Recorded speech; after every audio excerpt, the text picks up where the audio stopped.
Hi, everyone. This is Marie Barclay from the Why I'm Still Standing podcast, and I'm delighted to come to you live today for our Why I'm Still Standing platform, where we speak to local guests of influence, sharing their story on how they've dealt with fear, grief, and or trauma. And today we actually have the honor of speaking with Mr. Craig Shanahan, the owner of the Blind Chef Cafe and Dessert Bar in Penrith, New South Wales. So I know that you are going to thoroughly enjoy this because Craig is actually visibly impaired. It just makes it more remarkable exactly what achievements he has done to date, considering all the incredible health issues that he's been through, but also obviously losing his sight as well. So I know that you will get a lot of value out of this.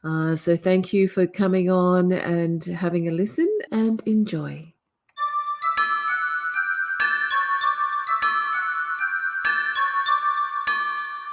So welcome to the I'm Still Standing podcast, Craig. It's lovely to have you here. Yeah, thank you. How are you going? Yeah, good. Very good. You had a big day though today. Yeah, I did. Yeah. So yeah, very I big day. Yeah. Obviously, just trying to work things out, but yeah. Yeah. So, I can imagine how it is, when you're trying to sort of rustle things around, and especially when you run a business. I know exactly where you're coming from. So yeah. So I appreciate you, wanting to share a little bit more about your life and your trials and tribulations and what has sort of brought you here. And I know that you have a huge love of food. Yep. And that came about in year 10, you were saying. Yeah. in So year 10. yeah, when I was doing food tech, just found myself really enjoying the food. Is that too loud?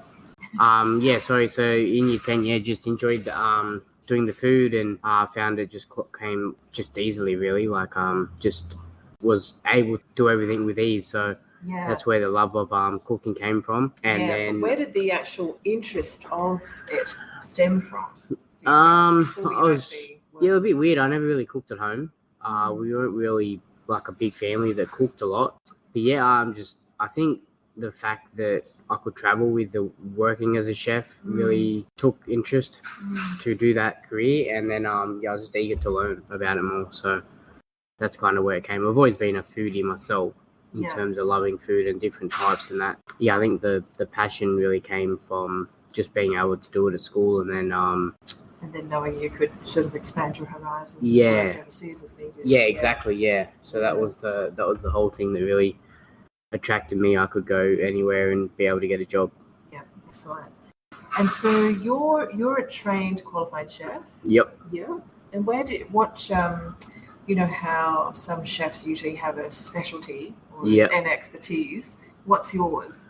With me, it's more Italian. So I was very lucky to work with a number of talented chefs that were Italian. Mm-hmm. So pretty much learned like your pastas, your Italian pastas, desserts, pretty much all the cuisine, like antipasto, and which is really what I enjoyed, because it's simple food, but a lot of like obviously butter and oil and different cheeses and things. Yeah. So doing all the pastas and desserts all in house. Yeah, just pretty much a lot of things that I was able to do in my career that was really cool. And also I worked at a gastro pub, so it's kind of like nice food, but done in between like a pub and a fine dining restaurant. So rustic. Yeah. So in terms of serving and things like that, which was pretty cool. So I was lucky enough to work under a celebrity chef in the city to do that. So that was pretty cool. Who was that? I think Sean Connolly. Yeah. So that was pretty awesome. Cool. You talk about really loving Italian food and pasta. I was taught how to make pasta this year. Really? My husband and I was making pasta on his bench. And, yeah. Placing it through, but there really is a technique to it, isn't there? It's not just mixing a bit of water and flour and egg together, and then it really comes down to the elasticity of the dough. Pasta of the dough. Yeah. So we're making ravioli for our night menu, which is pretty cool. I haven't done ravioli before, so it's going to be interesting, but we'll see how we go. Pretty cool. Excellent. You also said your mum inspired you. Your mum Sue, who's here now. yeah, just obviously she's always been there to keep me going, I suppose. So yeah, she's pretty much the one that's always supported me and kept me going. So yeah, that's pretty much the best way to sum her up. Yeah. Yes. So And yeah. Sue, can you hear us? No. We're just saying how great you are. Okay, and you have a brother and sister who helps out in the. Yeah, my sister does. My brother's in Queensland, but my sister has helped out when she was on maternity leave. So she was doing the front of house, and she sometimes is in the kitchen. So she's had a little bit of experience in the kitchen. So she's always helping out when needed. Yeah, that's great. That's great. Now we both share a similarity with our dads having passed away. You were saying that your dad passed in 2016. Yeah, 5 years yesterday. Yes, really. And so you were also saying that that was 2 years after you had your brain. I had the brain tumor. Yeah. So he was there for that. But yeah, 2 years after he passed, which is obviously very sad. But yeah, he was pretty ill himself. So it's you were saying he was overweight. Yeah, overweight and just yeah, but obviously in a better place. So and I'm sure he's proud of me as well and always thinking of him. Yeah, I believe so. I believe they're watching down on us all the time. Yeah, exactly. And sometimes I feel that especially with my dad passing, it feels as if there is no problem that cannot be fixed, right? There's nothing that's not figure-outable. Yeah, exactly. I always sort of have that in the back of my mind as well. Yeah. In terms of keeping me going. Yes. Now you've actually been through quite a bit of trauma, right? In terms of the surgeries that you've had. Yeah, you could say that. Yeah. The illnesses that you've had. You were telling me the last time that we spoke that you lived with your brother. Yeah. So I moved up there that was in 2014, which is pretty much where I was at home I didn't have a job or anything, so I stayed home. But he noticed something was up, and then later on, Mum came up to join us and realised that I was a bit different. So that's when I got diagnosed with the brain tumor. So then from there, I was straight into hospital and things like that. So it was. So you had a heart transplant as well? I was very close to a heart transplant. Right, so I've got a defibrillator, but because of all the fluid and everything with my heart and the medication, or the fact I put on so much weight straight away, my heart was definitely struggling. So I couldn't walk more than 5 meters without. I had to stop. I couldn't breathe, and I fainted once and stuff like that. But I remember you saying that you were quite heavy, like you went from 85 kilos to 108 108, kilos.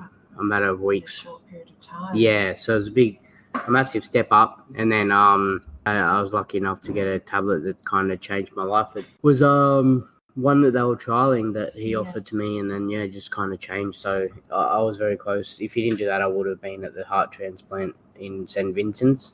Well, I was very close to going there to have a consultation. So yeah.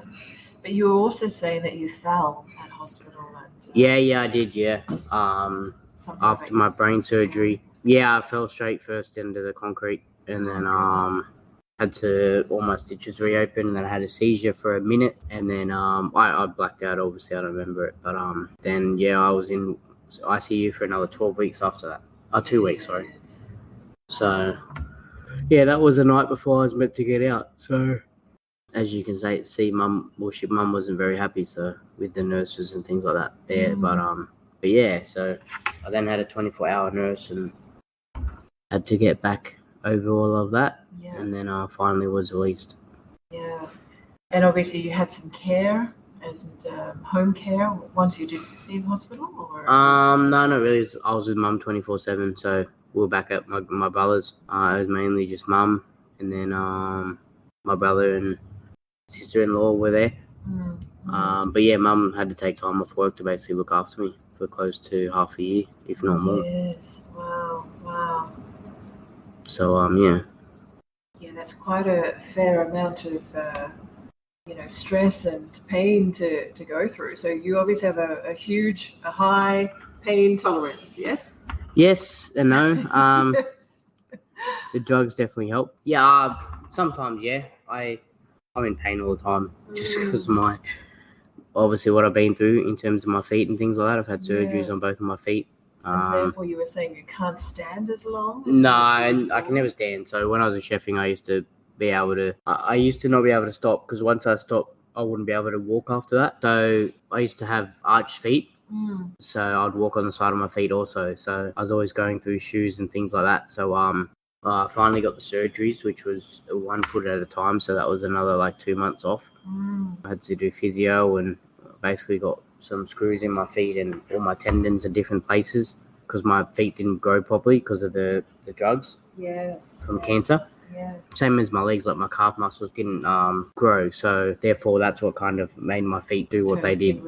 Yeah, so they're now better. I still have pain though, and it's very, very sharp pain from the tendons, so it's quite agonizing. Yeah, I just push through it.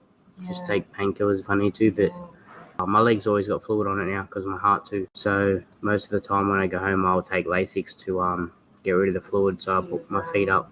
Yeah, bring it down a bit. Yeah, so it's just an ongoing thing that I'm used to now. So that's to do with you were saying that you have low fluid, so you can't drink much, right? You can't drink much. Yeah, I'm only meant to have 600 mils a day, which is very unlikely that I do because it's so hot and things like that. But same as alcohol. Like sometimes if I have beer or two, I could put on like 2 kilos of weight and then lose it again like a couple of days later through fluid. So yeah, I bloat very easy. Yeah, that's a tremendous amount of work on your body, right? Which is so much more than the average person or the average chef. I mean, I know being married to a chef by trade that he went through a lot, right? Yeah. He was like fully, eyes and could stand for hours and on end and flexible with arms and everything else. But what made you, after all of that, after going through that period of your life, what then made you decide to start your own cafe, dessert bar? And why Penrith? I've always wanted to have a cafe, which came from when I worked at a friend's cafe. I just love the obviously the hours and the atmosphere. You love the hours?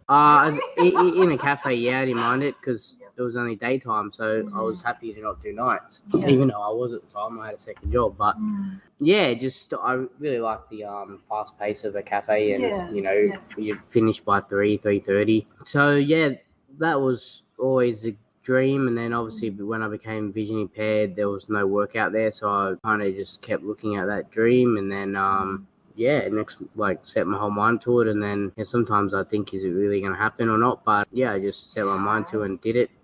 And Penrith, the biggest thing was getting to work every day. I looked a lot of different places in Penrith, Emu Plains, Jemison Town, but I kind of got to a point where I needed to get one soon and found this place which really ticked every boxes. So obviously the biggest thing was the size, and had the bathrooms, and the kitchen was a good size, so everything was what I wanted. The back entry as well. So that's where it all started from. There's extra parking. That's right. So we share the car park, but there's always more parking than there is here than down the bottom. So so that's pretty much why I did it. Are you happy with the location here? Yeah, I am. It's always a case of you having the people find us, but when they do, they know and they really like the location because it's out of the hustle and the bustle. Yes. We're more of a location, like a destination stop. We are building our customer range in terms of the mornings and things like that, but just obviously pre-COVID, it's we're just getting back on our feet with finding those customers again. Yeah. Well done for persevering. I mean, you were saying that you were due to open last year. I was looking to open March 2020. Yes, and then obviously that's when COVID all hit. Yeah. And you physically opened in April of 2021. So. Yeah, correct. So it was kind of unbelievable the day actually came. It was and then we were very, very busy. So it was very good. And obviously now we're just trying to get back to that point. We are picking up every day. So yeah, just doing what we can and just trying to try different things in nighttime menu and hopefully keep getting busier so we can bring our liquor license to start and then become even more of a kind of destination spot at nighttime. Yes, I remember you talking about tapas as well. Yeah. And I can just imagine, you know, sort of having tapas and matching the certain foods with wine, right? And having those type nights and maybe even degustation menus as well. Yeah, so we've got a lot of plans for different events and that. We're just trying to get our liquor license and then we can go from there. But the beauty of this place is we sit so many people, so we can do quite large events. I was actually, I saw something the other day. Someone didn't have much room, and I'm not sure if it was a cafe or a meeting area, but they had areas where you could basically walk upstairs and just sit at the top there. So it was like in cubicle type. Oh, yep. I don't know how that would go, you know, if you were sight impaired. But yeah, I thought it was a wonderful idea when I did see it in terms of saving space. Yep. Yeah, exactly. Yeah, but I must commend you. I mean, the vibe here, I remember when I first came in here, I thought the vibe was really, really good. It's just trying to, like you said now, trying to sort of get that increase of, you know, constant people that come every morning and then for brunch and then lunch and then hopefully for the at the moment we either get one like breakfast or lunch. We're not getting both at the moment, but our weekends are back to normal. Our weekends are doing quite well with our live music and things like that. But okay, who do you have in terms of live? We have a mixture. So we've got a guy named Jazz who's done it a few times, but he has a whole list of artists that work for him, or under him I should say. So they do all the local events around Penrith and weddings and things like that. So we do a mixture of people to come. And where do they set up? Just over here near the green wall, in front of the green wall there. Oh, there you go. Very cool. So that's pretty cool, yeah. Excellent. How do you, I mean, being that we're both business owners, how do you think you're going as a boss? How would you rate yourself? I ask that all the time. Do you? What do you answer? No, well, I think I'm pretty good. Like, I'm pretty laid back. When I need something done, I just obviously try to ask in a nice way. But yeah, most times people know when I need something done or I'm not happy about something. But I mean, I talk to my front house and I'm pretty sure I'm okay. But I'm just trying to sort the kitchen out. We're just lacking chefs at the moment. So once we get that sorted, we should be right and get back to where we were. Yes. And you were saying that the event that you had on the Saturday, which was a special sort of experience. The blind chef experience. Pumpkin flowers. We did zucchini flowers for that event. Yes. We did zucchini flowers for that event, which was really good. They were a big hit. And then we're going to do them again on our night menu, but do them a different way. So we got some cool items for the night menu, including our dessert. So I'm looking forward to that. So that's my job for the next couple of days is to pretty much prepare all of that. So so you've got some busy times coming up. What about Christmas? What are you doing for Christmas?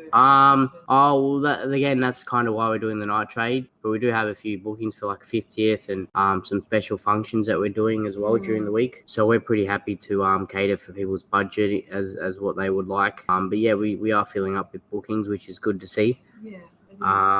Then we also get a little break, obviously closing Christmas Day till just after New Year's. Oh yeah. Yeah, we're going to reopen the 2nd. And so what do you plan to do during that time? What is that? I am going away for 2 days, just up the coast. But apart from that, probably clean my house because I haven't been there much. I've got a lot of cafe stuff that I need to sort through and kind of get rid of if we can sell it. Yeah. So yeah, that's pretty much my house is a dumping ground at the moment. So I need to get some time off to clear that out, but also just not think about work for a couple of so important. Start worrying about January and making sure that we have business. So you're going to do a complete Marie Fondo, I think her name is, and sort of clear out. Clear out home and just get ready for another year, I suppose. Hopefully one that's not have any stoppages.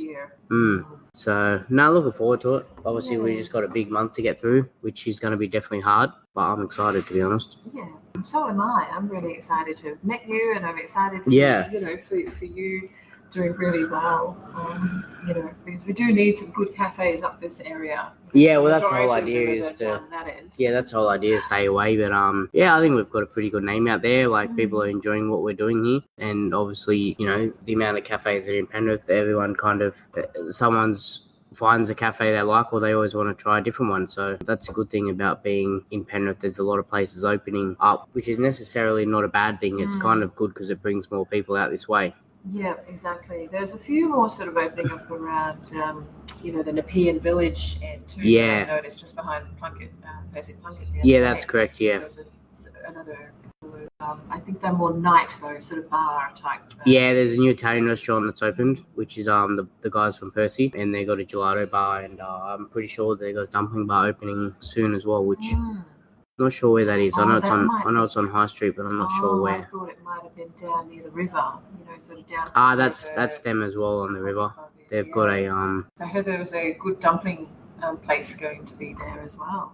Yeah, it could possibly be down there. I'm not sure, but I do know they're opening something else down that way as well. The farm, I believe it's called, or the orchard, something like that. Yes, that's right. There's going to be a few more restaurants down there. So it's definitely buzzing. So I do believe the traffic will come through, and it's just about spruiking it a bit more. Yeah, well, that's right. And once we get our night time up, I'm sure we're looking to be a pretty cool, trendy place. Well, it is already trendy. Right? And the good thing is that we feed a lot of people, so we can create an environment here for everyone, like families and young ones, and hopefully provide a place for the young ones to have a dance floor or such, because there's not many places that have that anymore. Yeah.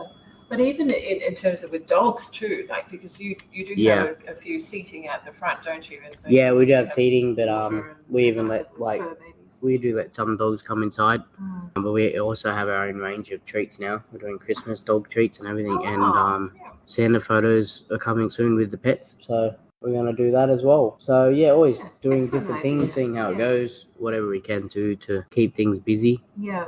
And so where do you feel that the inspiration comes from? Like the nights when you lie in bed and you think you don't have any inspo whatsoever, where does the next kick come from?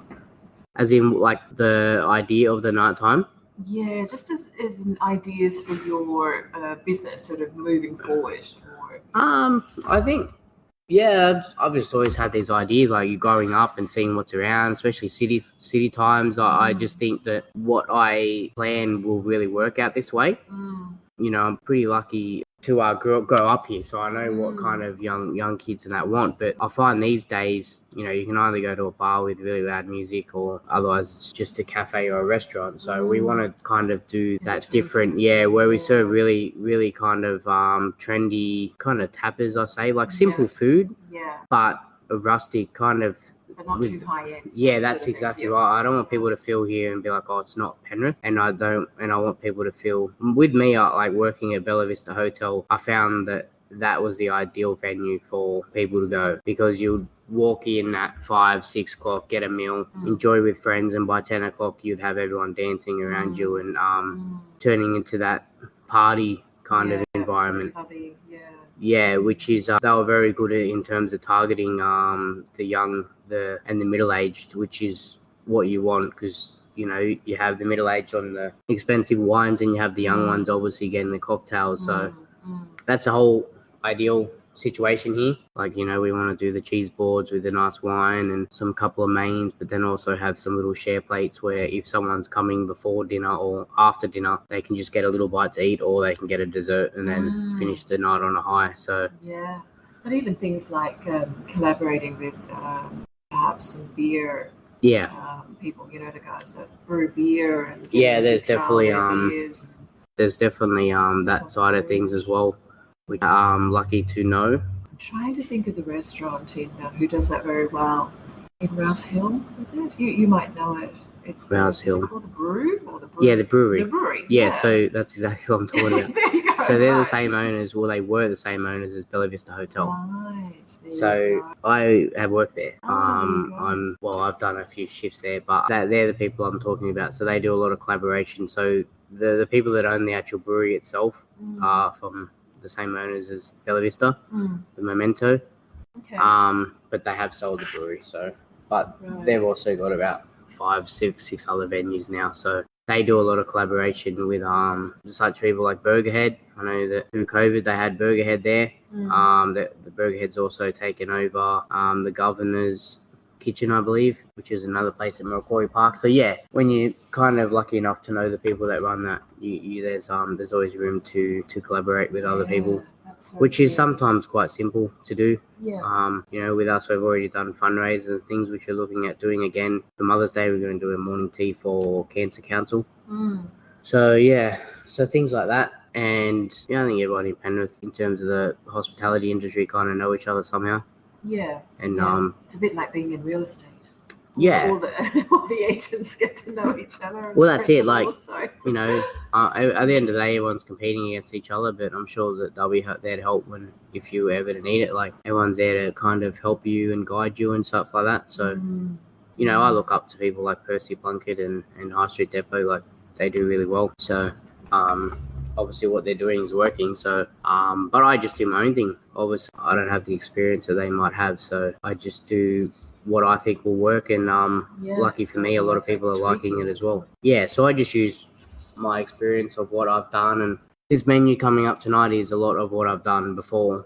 Coming up this weekend, it's very simple food, but it's very tasty food. So the idea is that people will want to try that, and then if we do really well, then we can expand, which I think we will be looking at doing. And also, the biggest thing that I think I have the edge on other people is the dessert bar. So again, we're doing quite upmarket desserts, starting off with 4, and then we'll look to add more and season menu as well.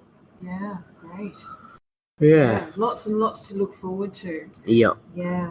I think one of the things that I learned when we had our real estate business is when you keep your staff happy, or when you keep in alliances with your staff and make sure that all their whims are taken care of, the rest pretty much takes care of itself. So that's, I think that was one of my big learnings. Yeah, well, that's exactly right.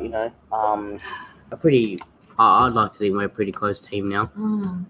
I do have an apprentice lined up for next year. So I just need to get one more full-time chef to be able to do those days where my other chef can't. Yeah, or nights. Yeah, exactly, all night. So, but I will ask my husband if he's free. Yeah, just for now. I mean, it's just something that I've got to do, because if I don't do it now, it's not going to get done. Like, you can't really launch it. Everyone at this stage is out. Like, the amount of people that are just booked out, you'd be silly not to open. And if we want to do the dessert bar is more of a night thing. So. Yeah. And then obviously the liquor license will come into that as well. Yeah, so at the moment we're doing BYO. And then we're already on to the liquor license at the moment. Yeah, that's great. So I'm really looking forward to the bar, because again, I'm pretty lucky to know someone that I have in mind to help me set that up. And to be honest, I've got a lot of stuff at home for the bar already. So, so I'm pretty excited to get it in and have the garage freed up. It sounds as if when you get to that stage and you've got all of that out of there and into here. Yeah. Well, as I said, we'll probably start off with just selling it by the bottle until we get some money behind us for the bar. But again, we should hopefully be able to get the bar over the line before, hopefully in a couple of months, like midway through next year, we should have it all set up. Yeah. And where would it be placed? So we're putting it basically in the back corner over there where the wall indents. Yeah. We did have plans for a big one, but I think I'm going to bring it down size a bit, and that way I don't lose too much seating, because we will have seating at the bar. Obviously the cocktail side and then the beer tap side. But again, it doesn't need to be too big. No. It's just enough to have a couple of beers on tap, your cocktails, and then we'll obviously turn that into more of the focal piece as well. And to keep it quite intimate as well, almost like a wine bar type. Yeah. That's kind of the way we're going. Like, it's the middle of my ideas. I want to attract, like, say for example, if my friends want to go to a pub, we'll go for a beer. The first thing they think of is a pub. So I want to basically, what's the word I'm looking for? Like, attract those guys to come here to then have a nice beer on tap and be able to still enjoy nice music, but not have to be at the pub. Because being Penrith now, there are a few different bars around here. But as I said, with us, we want to do a bit more. We want to make sure that the food is just as good as the bar. Yeah. So that we want to basically get both 100% correct, not just them coming to drink. Because if I can make that drinking and eating, then it's more of like a dessert wine tappers bar rather than just a bar, or rather than a restaurant, you know what I mean? I kind of want to make that a cool trendy environment, and the beauty of being up here is by 7 o'clock we have the car park to ourselves. Yeah, that's great. So there's even options of doing outdoor dining and having basically we even have plans to maybe do a cinema night, to be quite honest. Yeah. Put a projector on the wall. Yeah, well, it's dark enough. Yeah, well, that's the beauty of this place. You know, we're up and away from everybody, and it's really cool that we have that to do, and trivia, and we've got a lot more pretty cool ideas which play on the Blind Chef. Yeah, which gives me which is obviously the another thing that I love about this venue is to bring more awareness to everybody. Because I myself, when I wasn't visually impaired, had no idea what was out there or how visually impaired people live. Even went out for coffee, right? Yeah. So just doing the simple things that we take for granted. Yeah, like for example, for my dinner, we had 14 of the vision impaired people here with Cocky Guides, which is a company that tours for vision impaired people. So to have their support is amazing. So yeah, they obviously feel comfy to get here, and before lockdown we would have at least 4 or 5 groups of vision impaired and disability agencies come through. So that's what we want to get back to. We've just talking about all the different influences, all the different flavors and inspirations, I guess, that you've had, right? And what Inspirations. You hope to sort of roll out to bring more awareness to the sight impaired. I'm more just like the layout, I suppose, and how like I have braille menus and audio descriptive menus and voiceover on the iPads. So things like that.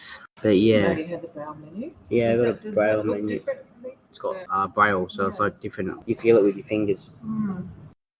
And how does the app work? You were talking about some app. Yeah, so it's like on the phone. So basically, it's on the iPad and it reads out what's on the screen. Oh, right. So you basically press like voiceover vision impaired. It's like my phone, so my phone talks. Voiceover on. Messages. Edit. So that's basically reading out things. Messages. 25 contact. Facebook. 9 new items. Yeah, so that's how they do it on there as well. Yeah. And I remember you saying too that you dictate to your phone as well. And sometimes if I'm lazy, I can just text it like voice-wise, or I can type it, which it basically tells me where my finger is, and then I lift up and it reads out the letter. Yeah, how advanced is that? Yeah, it's taken a while, but that's how we all use the phones these days. Yeah, where would we be without technology, hey? Yeah. Or let alone social media. Exactly. So that's how I do everything on my phone. Yeah, I didn't want to dwell too much on the time when you went through chemo and that sort of thing. I wanted to sort of keep it a little bit more positive in terms of speaking more about, what your aspirations are for the future. Not just for the business here, not just for the cafe, but for yourself, right? Do you have any sort of set goals that you'd like to be doing? I do want to get back in the kitchen a lot more.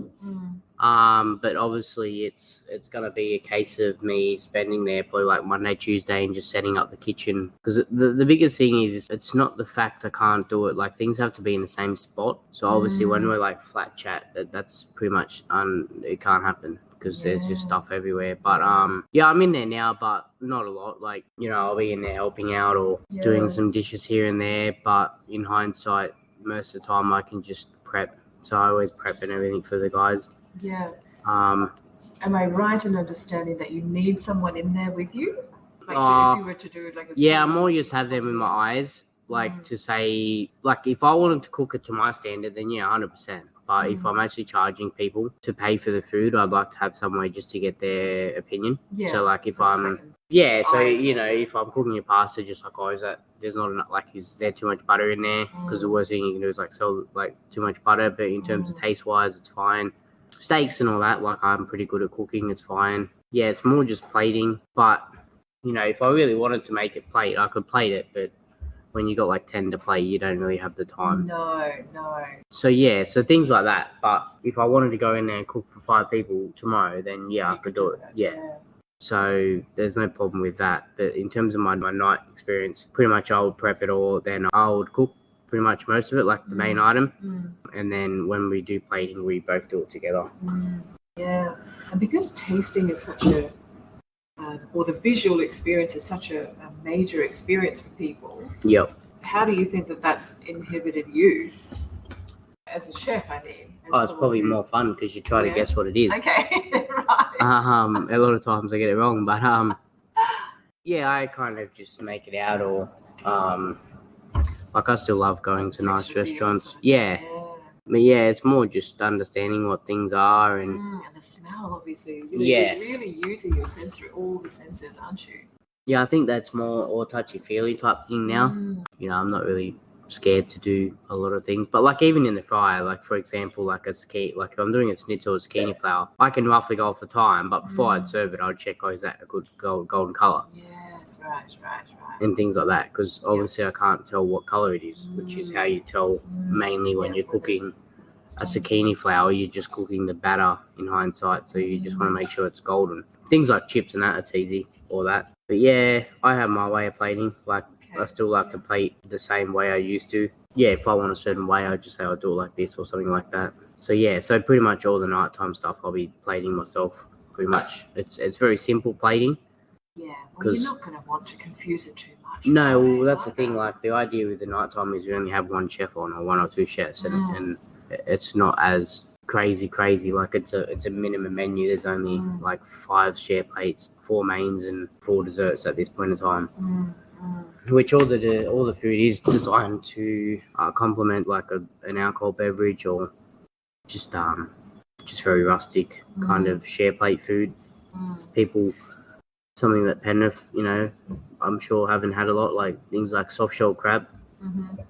It's quite popular, but some people may not have had it before. Just a tomato bruschetta, and then we're going to do zucchini flowers. Yeah, we'd be surprised. That is actually my son. That'd be him, yeah. Let me go and grab it. Just before we let him in, Yeah. Is there anything else that you would like to advise our listeners, in terms of bringing them here? What sort of, I think plug for, to come in? Well, the biggest thing I've learned, which I truly believe in too, is once you see it in real life, it looks totally different to a lot of the photos. The shock that people get is how big it is and how really nice it's done. And for me, it's just a really nice environment. Like it's a bit different to your normal cafe. I find it's a bit rustic, and realistically, you just feel like you're not in Penrith. So the biggest thing I can say is just to come and check it out and try it for yourself. Definitely. All right. Well, I'm definitely going to be spurking Blind Chef Cafe and Dessert Bar. Craig, thank you so much for your time today. No worries. I appreciate it. You're welcome. And looking forward to coming back here and sharing some tapas and some. Definitely. If I have a chef. Yeah. Thanks again. Thank you, Craig.